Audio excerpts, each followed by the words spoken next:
Hello everyone, this is Swapnil Naidu. I'm from NSPCC India. I'm the director of NSPCC India. And I have Miss Ashrita Shori. She is my student, one of my students who is appearing for the Standard 12, that is grade 12, and also for NEET examinations.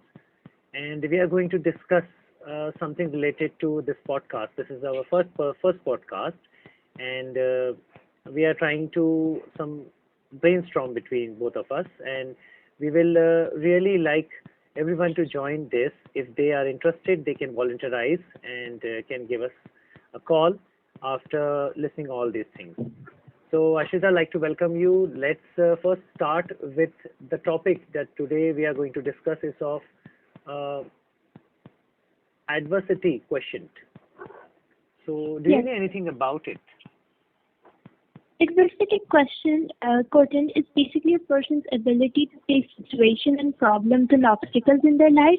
One with a higher AQ is easily able to, face every problem in their life and, use every opportunity that is thrown into them.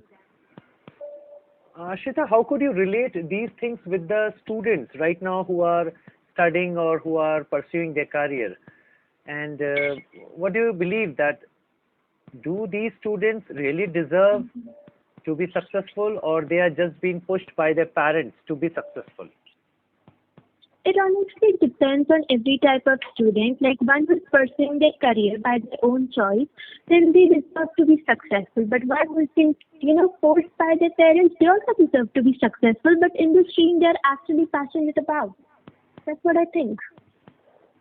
So what's your verdict regarding, and what's your suggestion for the parents, especially who are just pressing their students or their wards just to go and have a career regarding like NEET and AIEEE, JEE? I have seen many people been working and just studying for AIEEE and JEE. They are not thinking of other careers like being a scientist, being a psychiatrist, being a psychologist, being an environmentalist, being studying for a geological science, being studying for a seismic science. So what is the mentality that people are thinking that these only two fields are the lucrative field for their wards or for their children, whereas they know that there is very less seats which are available. And this year, if we see, there is already 22 lakh students have been appearing for NEET examinations, which is being held tomorrow. That is on 17th of July 2022. And there are seats which are just 50 to 60,000. I think they seem to forget that when they bring the child into this world, they have their own mindset.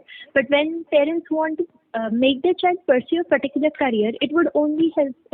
They aren't helping them for a successful life or something. They are just killing their mindset and their imagination and all the hardship they are going to face. Because from the starting, their ability to think about their future has been cut off, and they have been given a straight path regarding what you want to become and what you have to achieve. So it just gives all of their other creativeness, like how you want to do it and how you should prepare it or how you should work for it. Because just since the starting, they have been school fed, I would say, that you have to prepare for this, so you have to go according to this, you have to go according to that.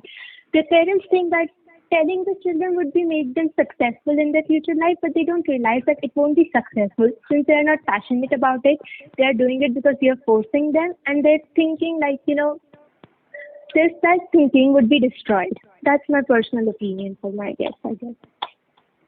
So you think that the parents are suppressing their children regarding their career? They are not making them they are not libertizing them to choose their They own career, definitely their are. own path. Exactly, they definitely are. Because when, let's be honest, not everyone stays in the world. When the parents are not going to stay in the world, what will the child do? Because each and every year and every phase of his life, the parents have told him or her that you have to do this, you have to follow this, you have to go through this, you have to go through that. And when the parents are not there and the child has come to a dilemma situation, what will it do? That's the problem. Because, since the starting, it has been following its parents' order and not its own. The entire thing doesn't make sense, and it's gonna not. I won't say failure, but it's not gonna definitely make a child successful, like how the parents think the child would be. Don't you think so that sometimes we feel that we are not chosen for this field, and sometimes suddenly there is a flashlight which just lights up in our mind, and we just go on thinking that we are made for this field.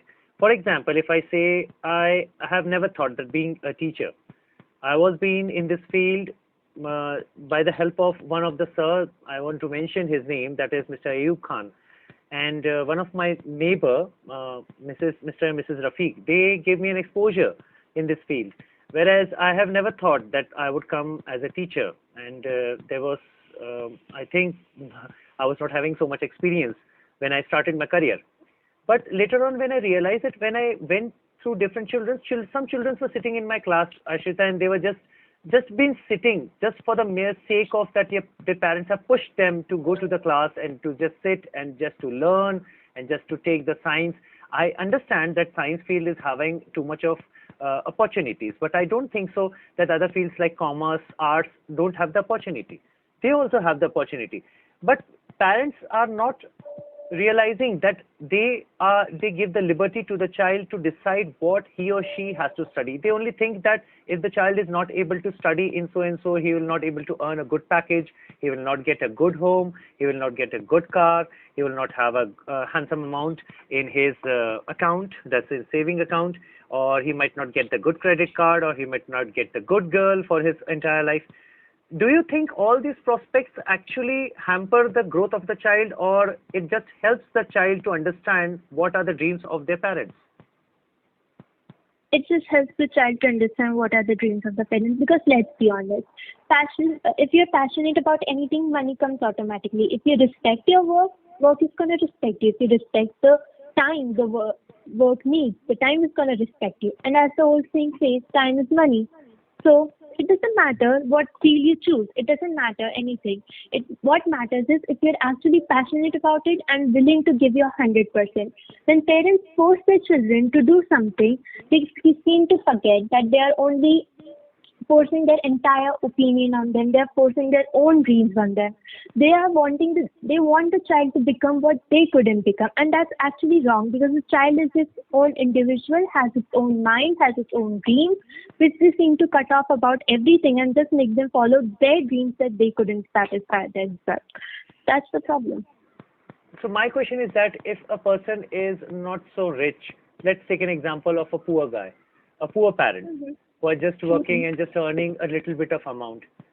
Don't you feel that they should have a dream to make their child successful by opting these kinds of field, or do you think that still they are trying to suppress their child with their own dreams? They're still trying to suppress their child in their own way, because first of all, they want them to earn for themselves. They want the child to earn what they couldn't earn. It's just the same as suppressing its dream.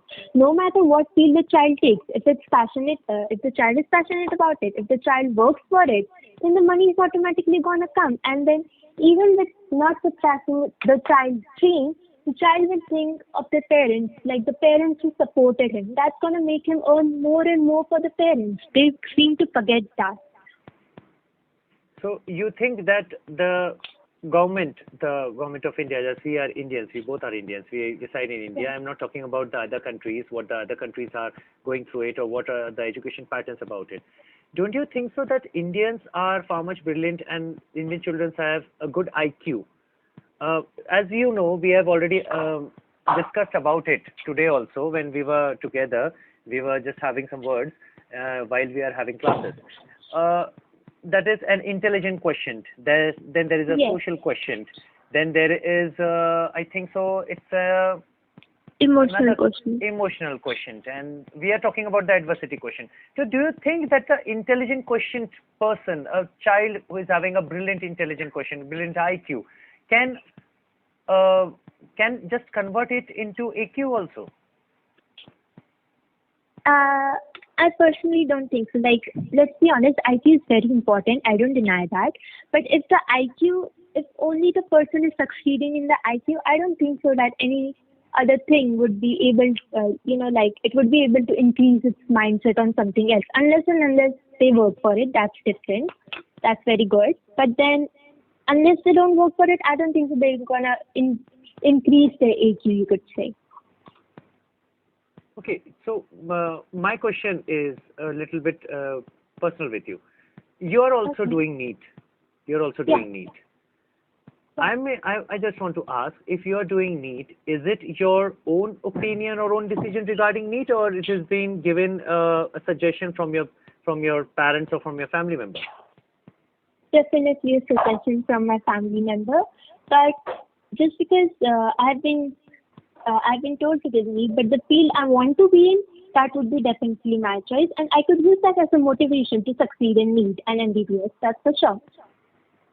So, do you believe that, despite of NEET, just let's take an example. Let's take just a scenario that if you're not going to able to achieve NEET target, like not having a good examination or not having a good career regarding that, you've not selected for the NEET.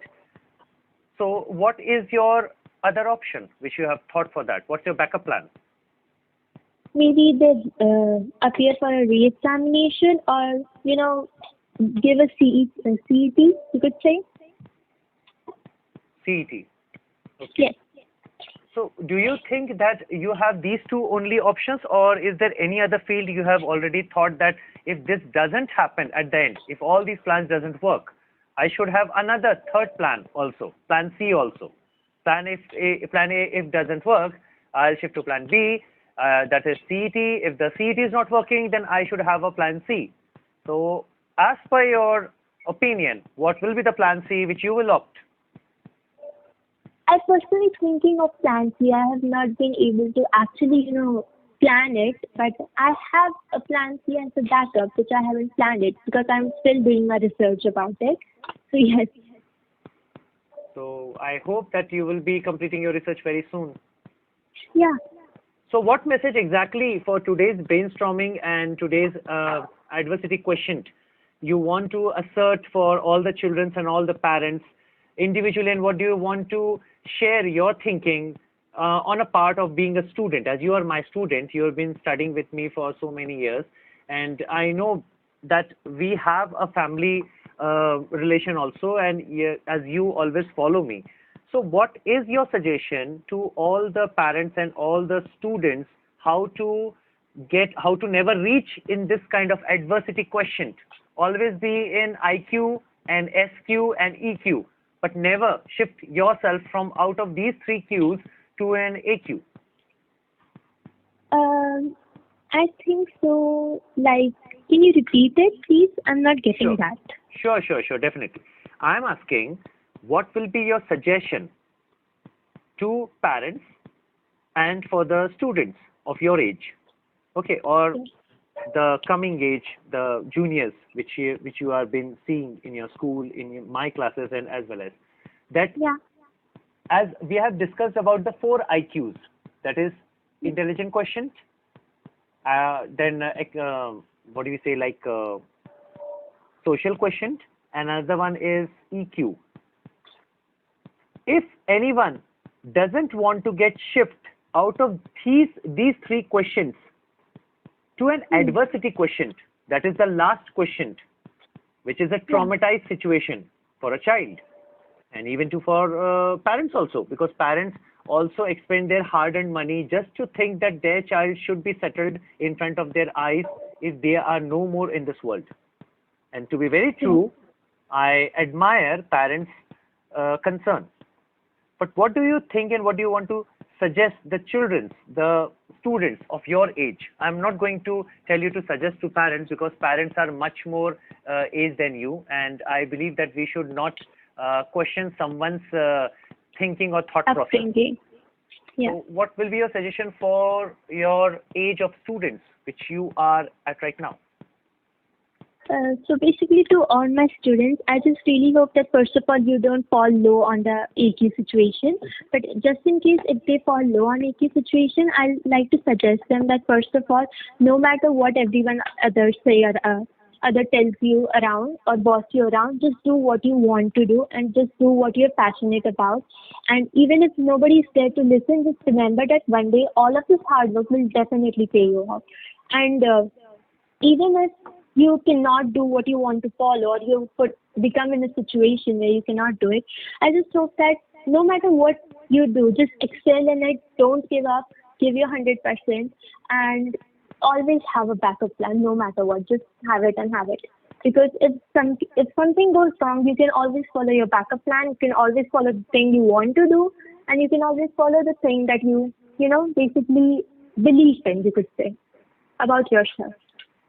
So you think that the willpower is next to the belief system which we are having right now? Definitely. If there is willpower, there is anything you can do. Okay, that's good. And that was nice speaking to you, Ashrita. I hope that this first podcast will help many of the students and parents to understand what is the exact reality and what is the real world they have to live, and they are living into a fairy kind of world. So they need to get out of those situations, those kind of thinkings, which are no more serving them in their life or will no more serve them into their coming future. So instead of thinking of the past, just learn from the past mistakes, just perform well in your present so that you can just brighten up your future. So instead of gaslighting your own life, I believe that you should light up a candle to get out of the curse of the darkness. With this thought, Exactly. Ashrita, I would like to thank you, and I hope that we will be in touch with another episode with regarding this for a new topic, and we will definitely discuss and will share all our thoughts with our students, with our family members, with all the parents, and with the society which needs the guidance of a proper way. Sure. Thank So you. Thank you it for was, having me. yeah, sure. It was nice speaking to you, and I hope we will be having more sessions. So good Of luck. course, sir. Thank Yeah, you. thank Good you. night. Good night. Good night.